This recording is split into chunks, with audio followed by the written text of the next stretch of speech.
Rema hari ini, Mazmur 127 ayat 2. Sia-sialah kamu bangun pagi-pagi dan duduk-duduk sampai jauh malam, dan makan roti yang diperoleh dengan susah payah, sebab ia memberikannya kepada yang dicintainya pada waktu tidur.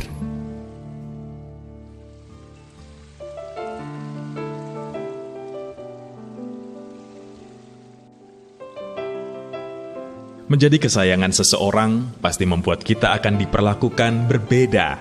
Ingat kisah Ester yang berjuang membela bangsanya? Saat itu Ester begitu berani melanggar aturan kerajaan yang resikonya adalah hukuman mati. Ia menghadap raja tanpa dipanggil demi membela bangsanya.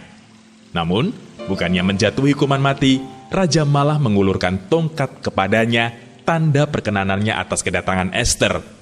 Perlakuan raja kepada Ester terlihat sangat berbeda jika dibandingkan dengan perlakuan terhadap Ratu Wasti, ratu sebelum Ester. Saat Ratu Wasti menolak untuk menghadap raja, raja tidak memberi ampunan atas pelanggarannya. Sama-sama melanggar aturan, tetapi ada perbedaan perlakuan dari raja. Hal ini terjadi karena ternyata Ester mendapatkan kasih dari raja melebihi yang lain. Sampai-sampai raja memahkotainya dan mengangkatnya sebagai ganti Ratu Wasti. Ester pasal 2 ayat yang ke-17. Ternyata rahasianya adalah Ester sudah mendapatkan hati raja.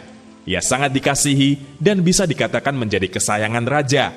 Itu sebabnya ia yang seharusnya dihukum mati justru beroleh kasih karunia dan perkenanan raja. Ester pun mengalami mujizat yang belum pernah terjadi sebelumnya saat seseorang yang menghadap raja tanpa diminta tetapi tidak dihukum mati.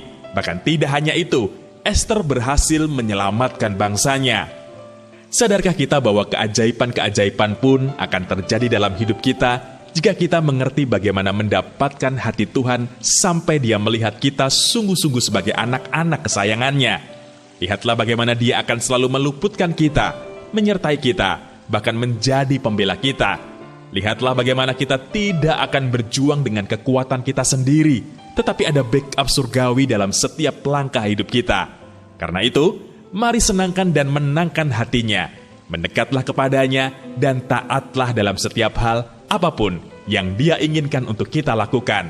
Maka kita akan menjadi kesayangannya dan bersiaplah untuk menerima porsi ekstra dari Tuhan yang menghantarkan kita untuk mengalami kebangkitan yang belum pernah terjadi sebelumnya dalam setiap aspek hidup kita. Haleluya! Menurut Anda, sudahkah Anda menjadi anak kesayangan Tuhan? Mengapa demikian? Jika Anda semakin menjadi anak kesayangannya, menurut Anda, apa yang akan terjadi dalam hidup Anda? Apa yang sudah dan akan Anda lakukan supaya Anda semakin menjadi anak kesayangan Tuhan?